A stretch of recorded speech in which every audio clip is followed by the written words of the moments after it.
என்ன புது மாப்பிள்ள கல்யாணம் நடக்கல எப்படி போயிட்டு இருக்கு? அதையே கேக்குற. புதுசா வீடு கட்டினேன். கிச்சன்ல கபோர்டு சரியில்லை, பெட்ரூம்ல கட்டில் சரியில்லை, எதை தொட்டாலும் குறை சொல்லிக்கிட்டே இருக்காயா. முதல்ல மாத்தனையா. இதெல்லாம் ஒரு பிரச்சனையாடா? வாடா போவோம்.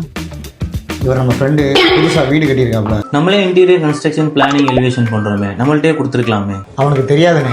இந்த கிச்சன் செட்டப் பாத்தீங்கன்னா அக்ரிலிக் அண்ட் மைக்கா கான்செப்ட்ல யூஸ் பண்ணிருக்கோம். இந்த கார்னர் வேஸ்டேஜ் ஆகக்கூடாதுக்காக கார்னர் கேபினெட் யூஸ் பண்ணிருக்கோம். இது பாத்தீங்கன்னா tandem box with soft closing. இப்போ இந்த யூனிட் பாத்தீங்கன்னா ஸ்பேஸ் சேவிங் கான்செப்ட்ல ஒரு காட் பண்ணிருக்கோம்.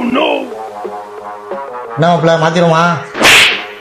ப்ரோ சொல்ல மறந்தேன், ஹிடன் டோர் கான்செப்ட் ப்ரோ. இந்த மாதிரி மாப்பிள்ள என்ன மாப்பிள்ள பிரம்மாண்டமா இருக்கா? பிரம்மாண்டமா இருக்கு. காசு அதிகமா செலவாகணும்னு நினைக்காத. கம்மி பட்ஜெட்ல தரமா பண்ணி தருவாப்புல. இனிமே உன் பொண்டாட்டி மட்டும் இல்ல, உன் வீட்டுல யாருமே உன்னைய குறை சொல்ல மாட்டாப்பா. எல்லாத்தையும் மாத்திடலாமா? என்னத்த மாத்த?